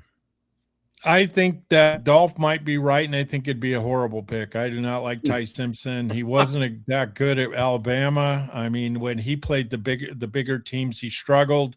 He struggles with the pass rush. He struggles staring down receivers. I don't like Ty Simpson in any way. So I think Nussmeier's better than Simpson. I just don't like Ty Simpson at all. I think they're hyping him up with a lot of PR, and I just I would not pick him in the second or third round. So to be honest, I don't think he's a pro quarter, but I think they will. I think they will pick him. I think Dolph's right. I would take Denzel Boston, the wide receiver out of Washington. He was a touchdown maker, and Washington was down. But he still was kind of the core of that offense, and I really like him. I think he's a good player, and I think he would be a good fit for the Jets. And again, like Cowboy was saying, the Jets have tons of holes. I can't believe the first year Aaron Rodgers was there, they were talking Super Bowl, how many Super Bowls they were going to win. The media just went nuts, and I'm thinking they ain't even going to make the playoffs. So, and of course, all the drama they had didn't. So New York does it like no other. But I like Boston, but there's really no there's some do they take their offensive line has had issues. So do you take Freeling from Georgia here, because he's still on my board? So, but that's who I would take. I'd take Boston. No, and In defense of this, like I'm of the belief if you don't have a quarterback, I swing until I hit it. And if you have 2 first-round picks, you're playing with house money. You already took your impact guy at number 2. And if the Jets do that, I hope they do it intelligently, because if they throw him out there at the start of the year with the team they currently have, he's going to get shell-shocked to the point that his career is ruined. That's the whole point of bringing Geno Smith back in, was to take the hits and the lumps. So I hope if they go this route that they're smart enough to let him sit and learn, and maybe at the end of the year, the last handful of games, they let him once he's been there for 15, 16 weeks. Mm-hmm. Yeah. But yeah, I could see them 100%. I thought they'd be a trade back into the end of the first candidate to get him. So Dolph just didn't, like, I'm not giving up any resources. I'm going to get him anyway. So until you get your quarterback, I don't think there's anything wrong with drafting a quarterback. Yeah, I to me, like I said, if he doesn't warrant a 17th pick the way I draft, I don't pick him. And I don't think he warrants a 17th pick. Do the Jets? I think they do. So I think they will pick him. And hopefully the guy gets, like you said, he gets babied along. He doesn't get thrown out into the into the weeds. And I think that's why the Raiders, I think, are going to handle Mendoza with kid gloves. And I think that's how you do it. Get Cousins in there, let him start, and then have Mendoza take over. So in the olden days, that's how they do it. But in the salary cap, issues with the money and everything, you have to play these guys quick. And it's a disservice to them because some of them get ruined. All right, and that brings us to the Detroit Lions and Cowboy. We got the Lions on the board. Missed the playoffs last year. We have edge, D tackle, offensive tackle, and corner. What do you see them doing at 17? Yeah, you know why they couldn't make the playoffs last year? Because their offensive line couldn't hold up. They couldn't hold up. And when you look at the Lions franchise as a whole, there's not a whole lot that they need. And when you get yourself in that position, you got to start building your offensive line. You got to start developing the trenches. And with this pick right here, I got Caleb Lemieux out of Utah, offensive tackle. This kid here, I mean, lateral footwork, can't ask for long arms. And he's one of these guys that he's smart. He's one of these guys that gets to the second level. He blocks very well. He protects the blind side. He plays both sides and protects the blind side just as well as he protects the other side. So Caleb Lemieux out of Utah is the pick. I love that pick for them. I agree with you. The Lions fell off because of their offensive line issues. When you thought of them when they were in the championship game, it was that offensive line just dominating people. So James, you're shaking your head. I think you like that pick there. I like it too. Monroe Freeling is still on my board because I used I got Cooper going to the Jets, so I'm taking Freeling here. I think their offensive, they forgot what brung them a little bit, and I think they got a little bit of a big head, and it bit them because they thought we're just a juggernaut. We're good. We'll plug and play a couple linemen, and it didn't work. They got to go back to what brung them. And as they used to say, I think Woody Hayes said that. I can't remember. But you have to go back to basics. And their basics was the championship game. Their offensive line was good. And that's why they need another offensive lineman here. So I like Cowboys pick or this pick. Dolph, if it's not a lineman, like where would you see them going? Is Ed somebody alongside Hutchinson the next area of need in your mind if they didn't go offensive line?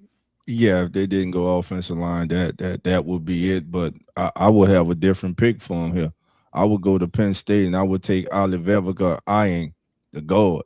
I would take the big guard from Penn State, man, put him next to Penei Sewell, and let's roll. Yeah, but you did a great job saying that name. I wasn't even going to try to say his name. So I'm still shocked. I can't even say his first name. Goodness. Hey, man. I called him Ola. So he's older than me. Yeah. The good thing for announcers, it wouldn't be wrong with going. Yeah, being an offensive lineman, they don't have to say their name very often. So that Yeah. All right. That brings us to the Vikings, who have the miniature man at quarterback and Kyler Murray. They need safety, center, wide receiver, guard. Dolph, where do you see the Vikings going at number 18? Number 18, Vikings, man. Listen, we know they're losing their safety. His retirement here. Well, I would have took Thielman, but I see that he's already off the board. Mm-hmm. So the next safety on the board that I will go with is from the University of Toledo. I will go Emmanuel McNeil Warren here for the Vikings. 6'2", he ain't 253. That's a big safety, 253. Did I do the card wrong again? I hope I didn't do the card wrong again. That's my bad if I did. We'll have it right on Thursday. 253. It's all good. I We can know see the him being names. 253. He's a big man. Yeah, you a big boy, man. You a big boy. But yeah, obviously Harrison Smith retiring. James, your thoughts on them getting that safety position filled with Emmanuel McNeil Warren? I think it's a perfect pick for him. I think it kind of replenishes the safety position for them, and they've always had some good safeties back there. They're a good defensive team usually, but I think this is and he's a plug and play. I think he'll play very quickly. So I love the pick. Thank you, appreciate it. Cowboy, your thoughts on safety there for the Vikings? Yeah, this is a perfect pick for them. It's not just a pick; it's a need for the Vikings. I mean, this is one that you want to solidify what you're losing, and this is the perfect pick for them. All right, brings us to the Panthers, our first playoff team in their slot here. Obviously, won the South, gave the Rams a run for their money in the wild card round. Bryce Young kind of taking a step forward in his development in year 3. So we have safety, wide receiver, edge, and running back as needs here. Cowboy, Carolina Panthers, and you at 19. What do you see them doing?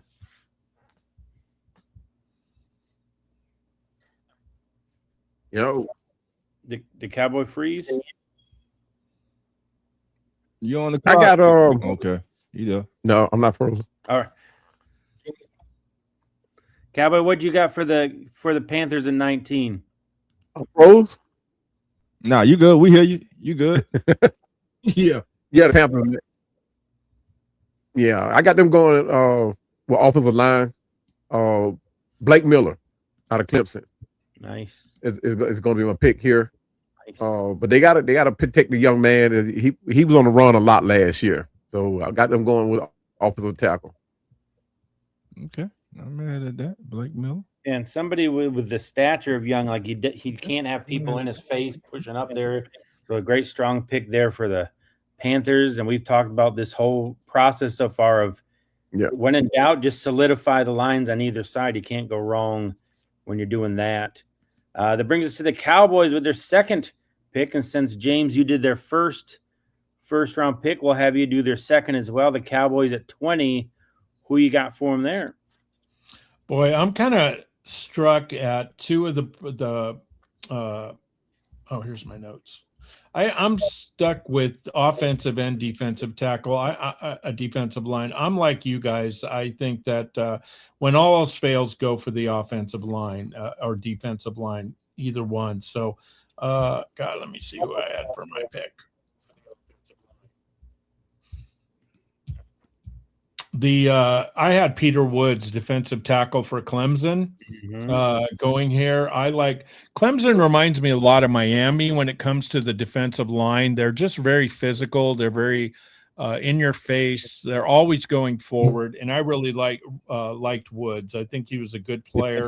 I know that the Harbaughs are really high on him, and there's a lot of rumors from Chargers podcasters and writers that Woods is going to go to the Chargers, but I think he's going to go a little bit earlier than that. So I take Woods. I love that pick. He's one of my ones that I could want my Bills to take at 26. If he's there, he feels a need for us. So I love that pick. Dolph, thoughts on Peter Woods going, to helping that defense out that needs everything across the board? Yeah, that'll be a good addition, but they need to affect the quarterback up front too. They need a pass rush. So I would have went. You already addressed the outside corner. I'm sticking on defense because we already explosive on offense. I'm going with. I got to affect that quarterback. I would have went with Auburn edge rusher Keldrick Falk. Yeah, I like Falk as well. Cowboy, quick, your thoughts on the Cowboys. Yeah. All right, that brings us to the Steelers. We talk about big nasty. Yeah, they first pick they picked. Yeah, and a fan base. I think the Cowboys are. I'm not going to say they have their problem fixed.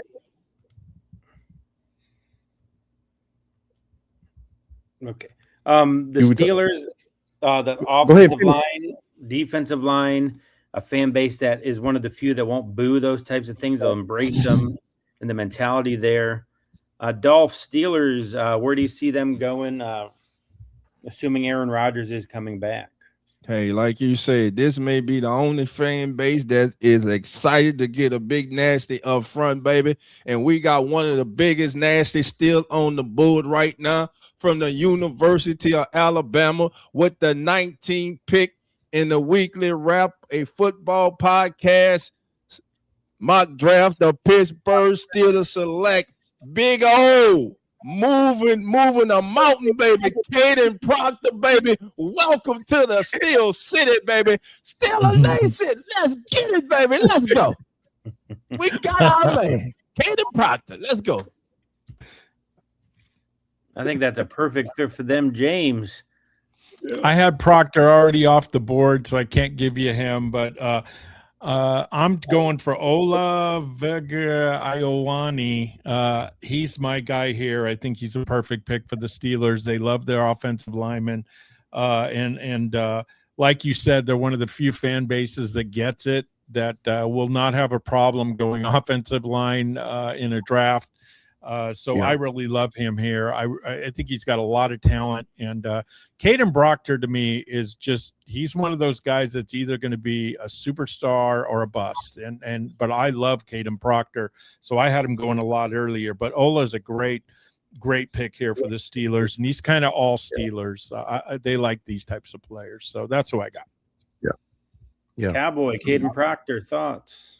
Yeah, this is a great pick for him. You saw how many times Aaron Rodgers went on the run last year and ended up having to throw the ball away. How many times he went to yelling at his offensive line. So with a pick like this, it probably lessens the amount of time that Aaron Rodgers have to yell at his guys and tell them to get blocked and the penalties that they incurred last year. I mean, it was more of a freak show than anything. So it'd be probably less of a headache if they go offensive line. That's a great pick. All right, and brings us to the Chargers, somebody who also loves offensive line. Harbaugh, he loves his dirty men down there getting things done. So we have the Chargers on the board. Oh, my goodness, I forgot who I've left off with. James, we'll go with you on this one. The Chargers. We have guard, defensive tackle, edge, tight end, wide receiver. What do you see them doing at 22? I like Zion Young from Missouri. I think he would be a good pick here. He's got I think he's going to be a better pro than college player. And I think when you have someone as good as Harbaugh coaching you on defense, he's an absolute magician. I think that what's killed the Chargers is their injuries. Every year they have several key injuries, and it kills them. And I think that Khalil Mack's going to be around another year, hopefully. And, hopefully they'll stay healthy, but I like him here. I think he was an underrated player. Missouri had a really good year this year, and I think that he was a part of that. So he's not a superstar, one of these guys that's going to fly off, but I think he would be a good pick. And we see the comp there we have is Trey Hendrickson. I mean, if that's what he turns out to be, I think that'd be a Charger would be very happy with that. Dolph, oh God, your thoughts on Young to the Chargers? I can't be mad. I would have went edge too, and Zion Young is a good pick, but there's still a player on the board from the University of Miami. Throw up your Cowboy, represent, baby. I don't know how y'all just keep overlooking him. But I wouldn't take it. He's still on the board, baby. Akeem Mesidor. So I'm telling you, he's still on the board. Somebody's about to get an excellent young player, an excellent young prospect. Let's keep it going. Yeah. All right. Moving along to the Eagles, a team that kind of after winning the Super Bowl had a fallen out there. They need edge still after letting Jalen Phillips walk after trading for him. Maybe looking to get some of their aging long in the tooth guys replaced in Dallas Goedert and Lane Johnson. Cowboy, Philadelphia Eagles. What do you see them doing here at 23? There's a lot of, I don't say there are several different ways that they can go right here with the Eagles, and they can pretty much roll the dice too. And but I got them going with Akeem Mesidor. He fixed that offense. That defense perfectly. He fits it.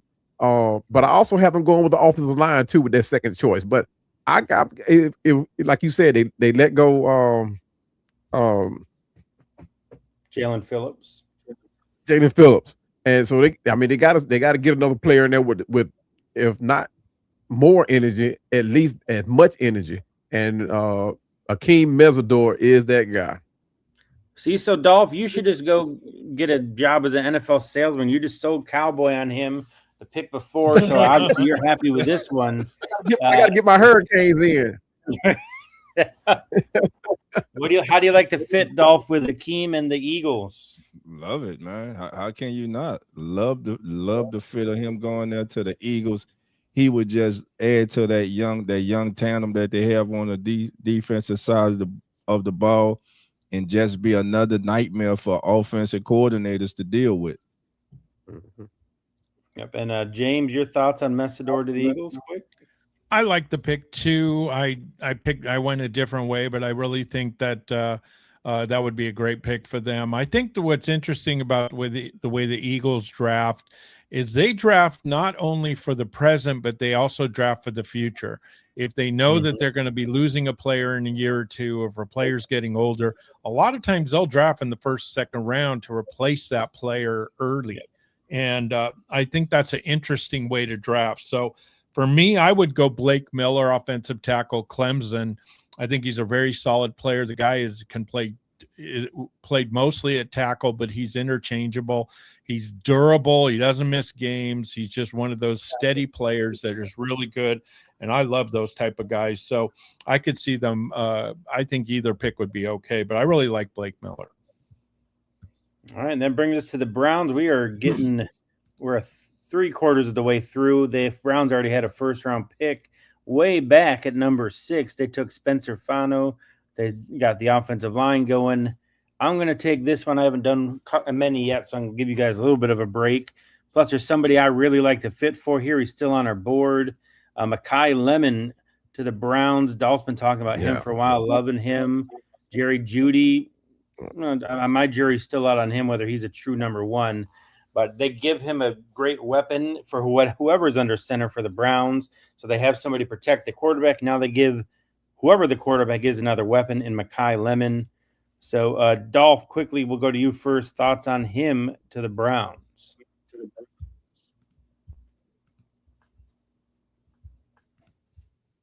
You muted, Dolph.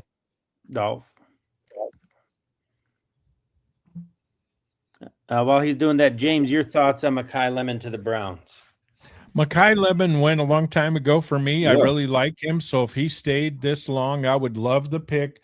But for me, I'm taking Jermon McCoy, the cornerback out of Tennessee. I think Dolph had him going a little bit earlier, if I remember. And I really like his ball skills. And I really like who he is on the field. He's got great instinct, great ball skills, a ball hawk, and I really like him. So had a little bit of injury bug, and I think he had an ACL injury. So, but he's a really good player. So I like him for the Browns. Yeah, Dolph, if you're back with us, your thoughts on Lemon to the Browns? Man, if Lemon's on the board at 24, man, that'd be a good. It would be, to me, it would be between Lemon And another receiver we're really sleeping on, but could turn out to be the best in this group, KC Concepcion from Texas A&M. It comes down. These are two of the best run after catch players in the draft, along with I believe Ted Hurst from Georgia State, who's looked at as a day 2 prospect. But I like Mekhi Lemon here, and it looks like, and I predict that the starting quarterback for the Cleveland Browns in 2026 will be Watson. Yeah. Well, guaranteed contract, right? All right, that brings us to number 25. The surprising Chicago Bears made it to the division round last year, winning the division. Caleb Williams took a big step forward with Ben Johnson as his head coach and kind of man in the locker room with him. So, Dolph, we'll go to you for the Bears. What do you see them doing with their first pick of the draft? Safety, offensive line, D tackle, edge. I'm going to go with edge, man, and I'm going to pick a young man from College Station, man. I'm going to go with Cassius Howell, edge from Texas A&M here. All right, Cowboy, thoughts on Howell to the Bears?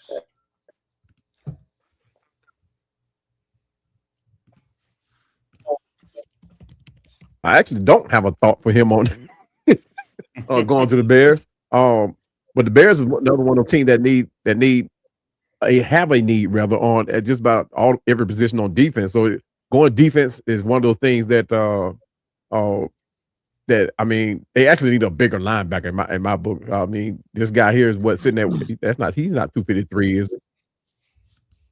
Wow, yeah, he big. But they actually do need a bigger linebacker. I think he's a good one.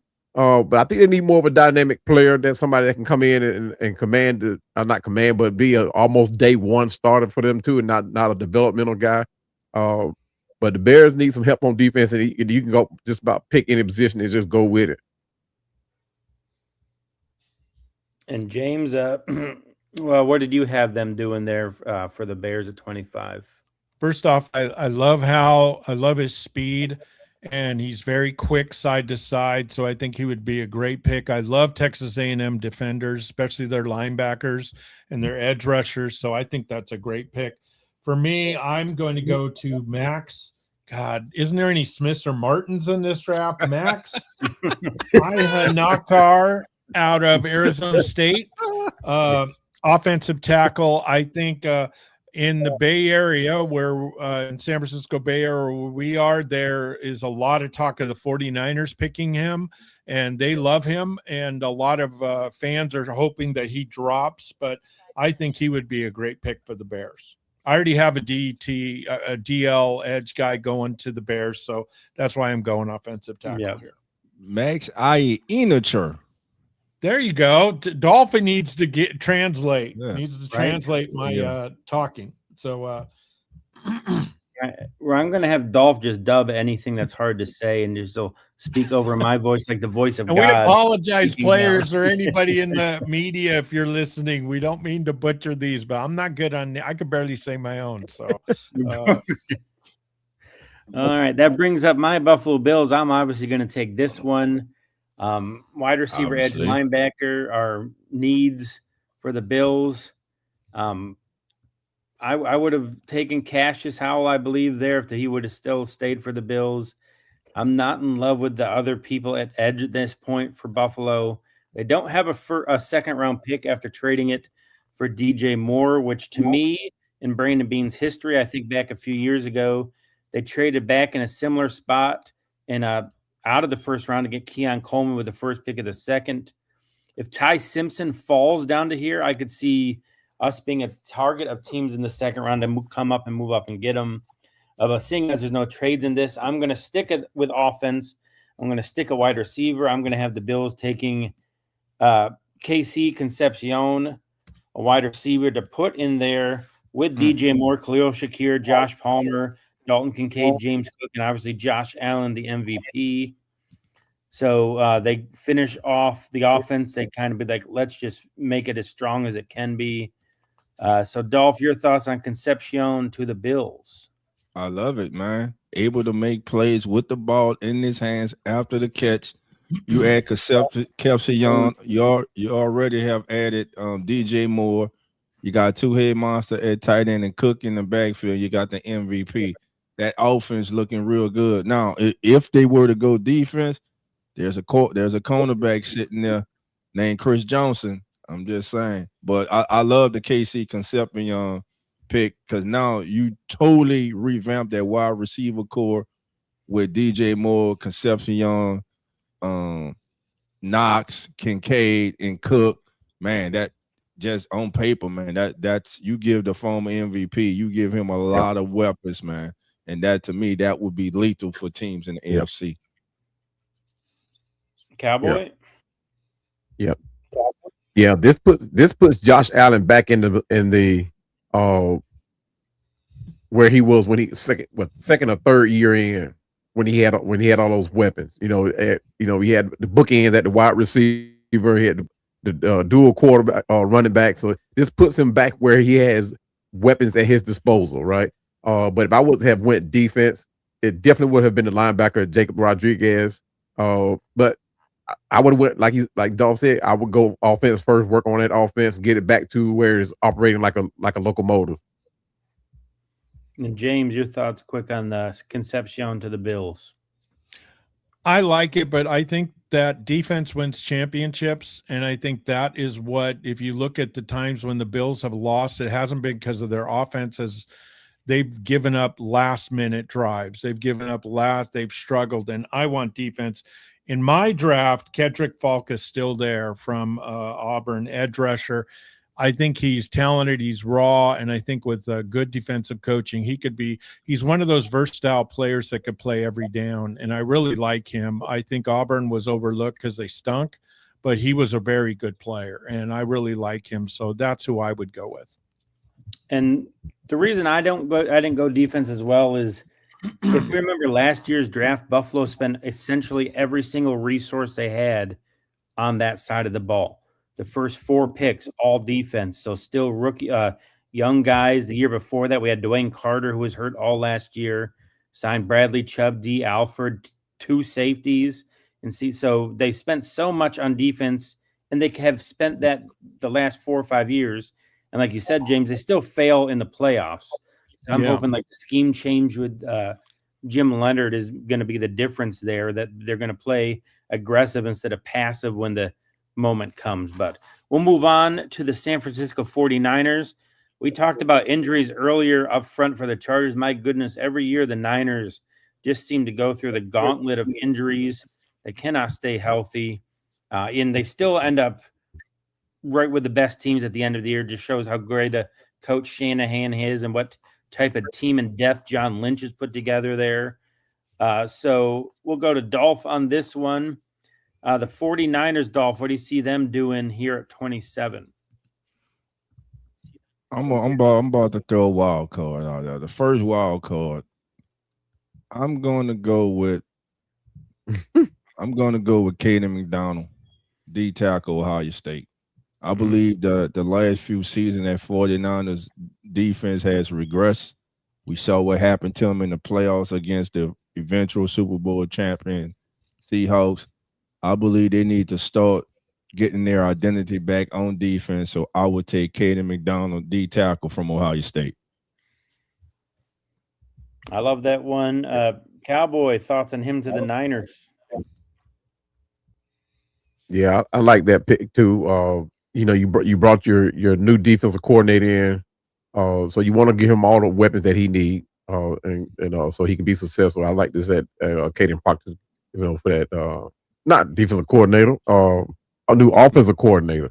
So you want to give him all the defensive tackle. That's what I'm talking about. Raheem Morris is over there now. Yeah. So you want to give him all his weapons. Sure up that middle. Let's start right there and build on the way out. But they weren't bad on defense. They weren't bad. They just gave up like the Bills gave up key plays at the wrong times of the season, wrong times of the game. So, that's. And James, good pick for them. Where did you have them going there for the Niners? I hate the 49ers, but I'm in the Bay Area, so I know a lot about them. But Akeem Messidor is still there for me, so I pick him, but I do love the pick. I think that the 49ers never have enough defenders. They are obsessed with the front eight, which I love on defense. So they're always, if you notice, they always go through a ton of defensive linemen, and they're always drafting defensive linemen. So, or linebackers. So I love the pick. I think it was Dolph's pick. I love it, but Messidor's still there, and I know he's older, and they say, wow, I can't believe at 25 you're washed up, but he's 25, and he gets injured sometimes, but I really like him as a player. So I think the 49ers go defense for sure. Everybody is saying they're going to go offensive tackle, but at that level, I don't think they're going to get an elite one. So they may go, I think they're going to go defense too. So, and I think it would be a good move. That's what the 49ers emphasis is, running the ball and defense. Yep. All right. That brings us to the Texans. You talk about somebody who loves defense. The Texans, my goodness, with D'Amico Ryans, their defense is one of the best in the league, if not the best on all levels. So Cowboy, we have a lot of offensive needs listed for them. Do you see them continuing to build on the defense, or do you see them trying to get the offense going?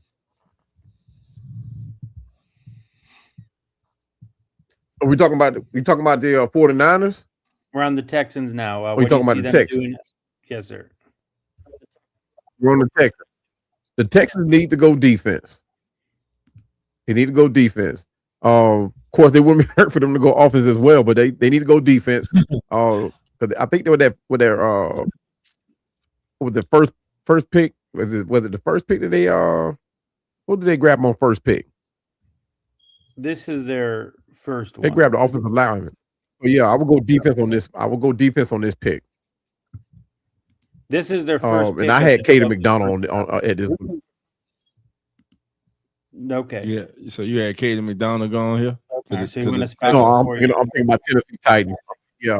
Okay. I'm thinking about Tennessee Titans. But yeah, I had Caden McDonald at this spot. But if they wanted to go grab another D tackle, I would choose Lee Hunter. If he's still on the board. He's still there. Out of Texas Tech. All right, Lee Hunter to the Texans, continuing to solidify that defense. So, Dolph, thoughts on that? Just them continuing to make that the strength of their team. Yeah, I like it. I would have went defense too. I'd have went another big ugly up front, man. I would have went Christian Miller, but Lee Hunter was still on the board. Lee Hunter, Christian Miller here. Caleb Banks is still on the board. So there are many ways to go. And like you say, you just improve, or even you just improve the strongest unit on your team, the defense. So yeah, I love that selection. Lee Hunter to the Texans. Man, that'll be a real good selection for them. Yes, it would. All right, that brings us to the Chiefs and their second pick of the first round at number 9. We had them taking Jordan Tyson. So they got their offensive weapon help there. James, the Chiefs at 29. Where do you see them going this time in the first round? I think they're going to take Colton Hood here. I think he falls into them. They've had changes with their cornerbacks. They always overpay him, and then they end up having to get rid of them. And so they're always having to replace them. And I think he's the pick here for me.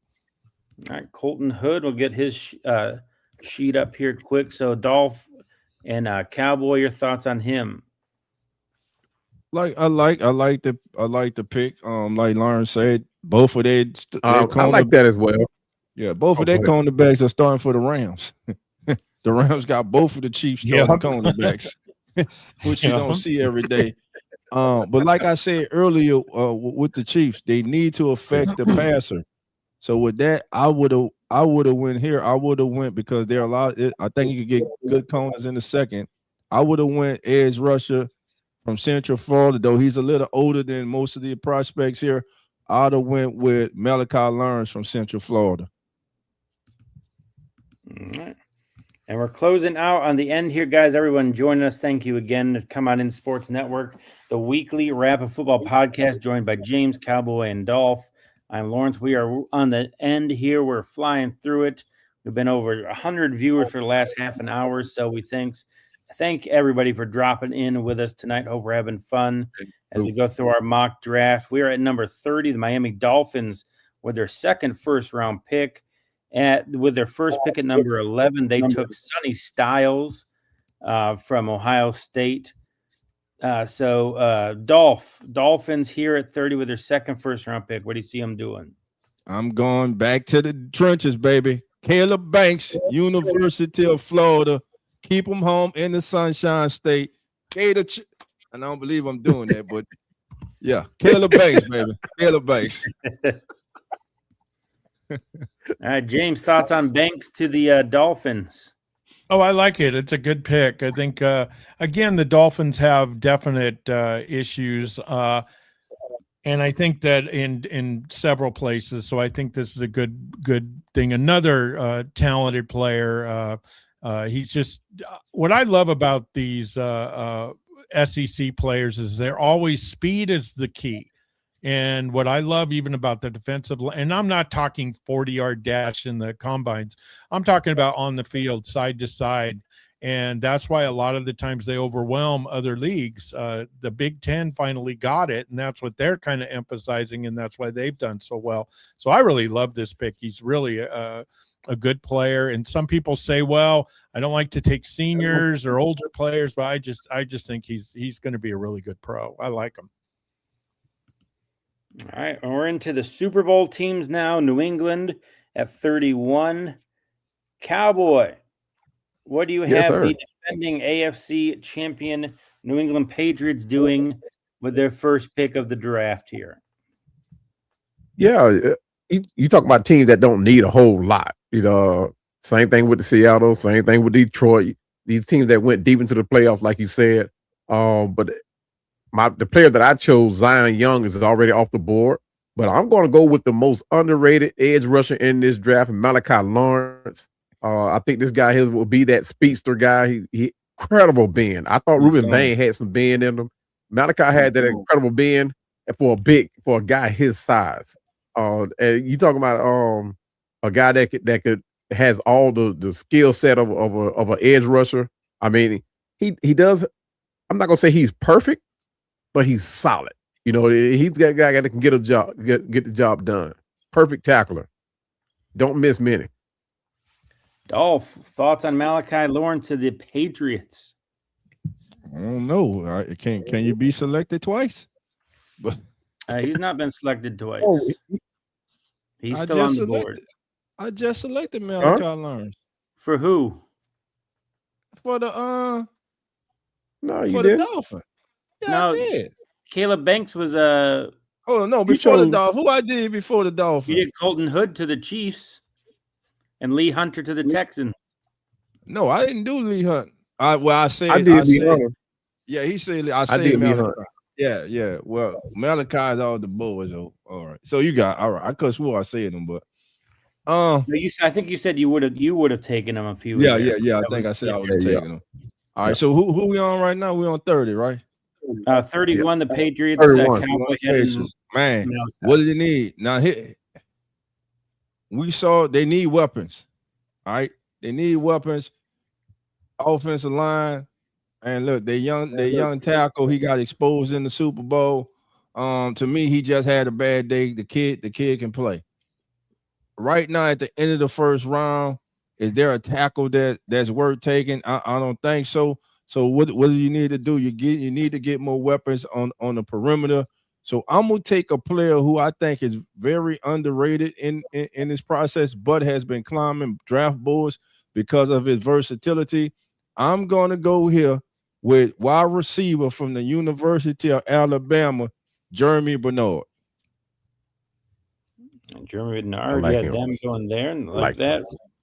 Especially, after getting rid of Diggs, right? They still need to have some help there. Romeo Doubs went there in free agency. And that brings us to the Super Bowl champions. We've mentioned a few times teams that don't really have any glaring needs. I think the Seattle Seahawks can really go wherever they want to here. And they don't have much ammo in the draft period. So, James, as our special guest, we're going to let you close us out with the final pick of our mock draft. So, Seattle, you're on the clock to close us out, James. The most forgotten player in college football, Jadarian Price, running back of Notre Dame. This guy is a great player. He didn't get, because of love, he didn't get much of the love, let's say, but he is a really solid player. He's physical, he's tough, and I think he would fit in great for the Seahawks, who lost the Super Bowl MVP to the Chiefs. So I see Price going. I would love Price going to Seattle. I love that. Dolph, thoughts on Price there? I like it. I like that pick with Price. I like it. Look, the Super Bowl MVP is gone. Zach Charbonnet's coming off an injury. That would be an excellent pick. Him or the kid from Arkansas, Washington. I can see one of those two young men going at the end of the first round to the Seahawks. Yeah. And Cowboy. Yeah. All right. That would be actually Mike Washington is my last pick of the first round draft. Mainly because he is that kid that nobody thought he would make it into the first round, but he performed so well at the combine. You have to do what the NFL did with Shedeur Sanders. You know, they predict the second round, but he's too good a player with his marketing to go the second round. So they put him in the first round, get him picked the very last pick of the draft, and that's what I think they're going to do with Mike Washington with that last pick. I think it's still with the performance that I forgot the kid's name, running back for Seattle. He performed so well. You can say, okay, I can skip this year and go into next year and grab a running back then. But I think bringing Mike Washington in with the skill set he has, the speed that he has, I mean, this would be a perfect pick for them. All right, and that is a wrap on our first round. So, gentlemen, closing thoughts. We just powered through it in under 2 hours. That's fantastic work by everybody. Closing thoughts. I just want a couple of things I do want to discuss before we leave. People that are left on the board, just if anybody's curious. Wide receiver, we have Denzel Boston, Chris Bell, Jeremy Bernard. Offensive tackles, nobody took Francis Mayoga. That Max has been mentioned but not drafted. I drafted him. Yeah, I drafted him. And I Dolph did too, I think. Again, I'm only putting down whoever I have picking it, just as our official mock draft. But other names, nobody took Jacob Rodriguez. We mentioned a few times C.J. Allen, Kristen Miller still left her, Keldrick Falk, Jermon McCoy is still on the board at corner. So, and to me, that's a story of every draft is like people get pushed out of the first round, and that's why this break in between. I think we used to be a 2-day draft, right? We have the first round, then we have an entire day. There's so much movement at the top of the second round because of the players that fell that nobody thought would be there. So I think that's why day 2 is so exciting now. Just there's so much going on there. But just quickly, what was the most surprising thing for this process? That's why I think it's great live. We got to react and do things people pick, maybe somebody we didn't expect. That's why I like doing it live instead of pre-planned where everyone can think it out. So biggest surprises going around the board. James, your biggest surprise from our mock? Nothing. I think that you guys are knowledgeable, and I think you guys made really good picks. And I think that, to me, a good draft is not necessarily if that guy's a good pick or not, if it is someone that you think is a good pick or not. And that's what I think these teams, if you feel that a guy is good, I'll never forget, and I'm not a genius, but I'll never forget when Jamarcus Russell was a part of the Raiders. ESPN was losing their minds. The NFL was losing their minds, and so were the Raider fans. I was kicked off 2 Raider sites because I said he sucked and he was not going to be a good pro. Oh, my God, you're an idiot. What do you know about football? Well, he's now, I believe, the second worst bust in history. If you don't like a player, you don't draft him. If you like a player, draft him. And if you're a podcaster or you're a writer, stick to your guns. And a lot of times they know a little bit more than us, but like I said, a lot of times we're also right. So stick to your guns. If you like a player, hang with them. So all you Ty Simpson fans, don't leave me any hate. If you think he's good to go, he's good to go. So, but it's always fun to see who's right and who's wrong. But I enjoy this kind of stuff. Yeah. Dolph, your biggest surprise or just thought on the process we did tonight? Caleb Downs being available at number 8, baby. What you mean what it was? You already know what it was. Caleb Downs being available at number 8, baby. That was it for me, man. But listen, man, great, man. Thank all of you for joining us in the chat. We had over 110 strong for the entire show. Listen, we thank you. This is the Come On In Sports Network. This is the Weekly Wrap, a football podcast. And we will be with you each and every Sunday in this time slot, 7 p.m. Eastern, 6 p.m.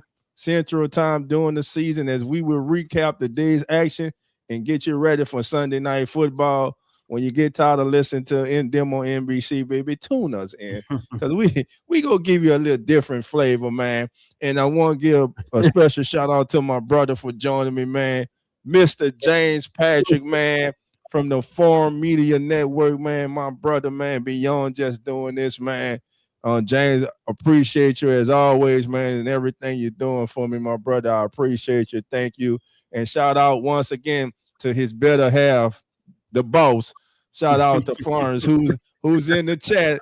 She's in the chat, baby. Florence, how you doing? And again, thank each and every single one of you, man. We really appreciate you, man. This was our first annual mock draft here on the Come On In Sports Network. And man, I want to shout out the host, man. The wrap, the weekly wrap, that was the idea of Mr. Lawrence Foster. He called me like, Dolph, I got an idea. And he pitched it to me. I said, man, run with it. Do what you want, baby. Go with it. Yeah. And I just want you to know, brother, you're doing an excellent job, brother. We're proud of you, and we go follow your lead, and we go grow together. He on the Come On In Sports Network. And if you're not subscribed to the Come On In Sports Network, what you waiting for, baby? You get your boy Dolph, you get Cowboy, you get Lawrence, you get James. Hey, don't even look. Yeah. Coach ain't even come in tonight. We got Coach. We got man. We got Nonfiction. We got Zach. We got Carlos and PJ. We go all the way across the pond, baby. We got TJ, who's an Eagle fan. Come on, baby. We got you covered at the Come On In Sports Network. But most importantly, family, join us this Thursday night as we will have wall-to-wall coverage of the 2026 NFL draft right here. Lawrence will be doing a pre draft show, and following Lawrence, yours truly, Cowboy, myself, and the whole gang, everyone I just mentioned, will be in the building, and we will take you through every pick of the first round. And I'm gonna pass it on to the host of the Weekly Wrap, a football podcast, the one and only Mr. Lawrence Foster. And like Dolph said, guys, be sure to be with us all throughout this draft process. We got wall-to-wall coverage. We're going to do pre-post game shows. It'll be live during the draft. It'll be all 3 days. We got coverage there. I want to bring James back up here again. I want him to be able to, James, I want you to pitch all your sites to our guys before you head out. Where to follow you, where to find you at across all social media. Well, first of all, not to be long-winded, but I'm telling you guys, these guys are going to do well, and that's why we're so excited about them. All of them are talented. They're smart. They just need more of the word out. So what would help that is if you like their post, if you reshare their post, and if you go on anything with YouTube, go on their sites and subscribe, because then you'll get the stuff, because it's fun. And there's no political stuff behind it. You're not going to have all this drama. You're not going to be measuring fingers and all that stuff. They're going to be giving you great information, but they're fun and they're good people.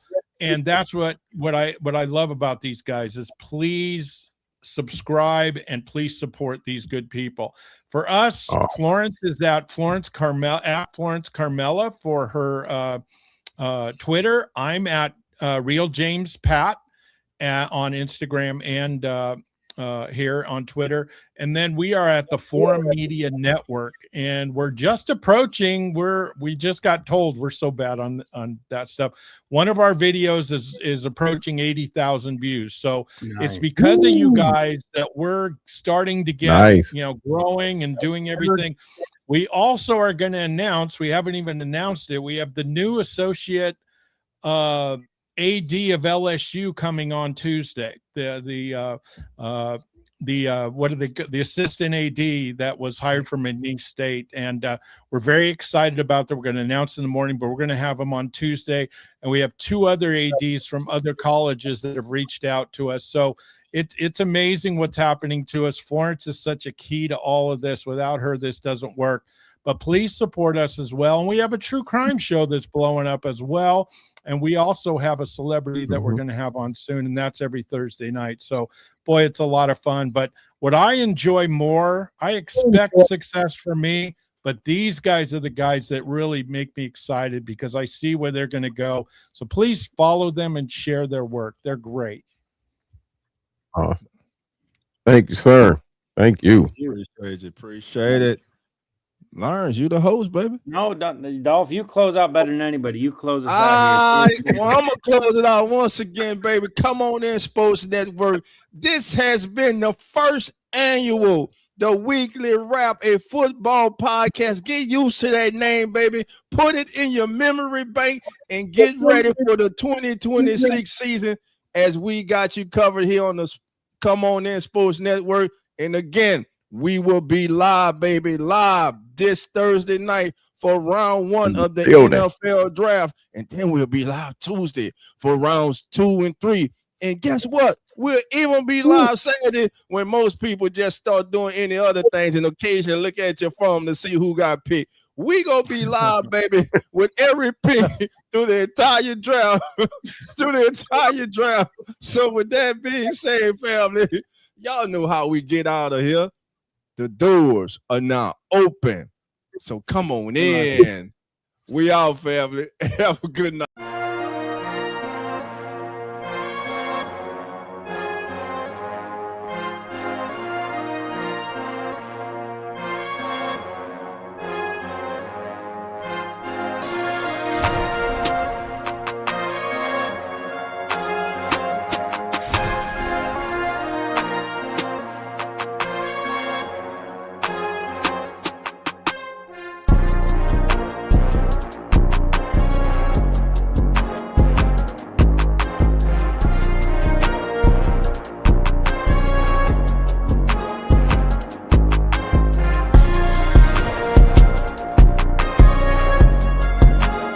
Come On In Sports Network.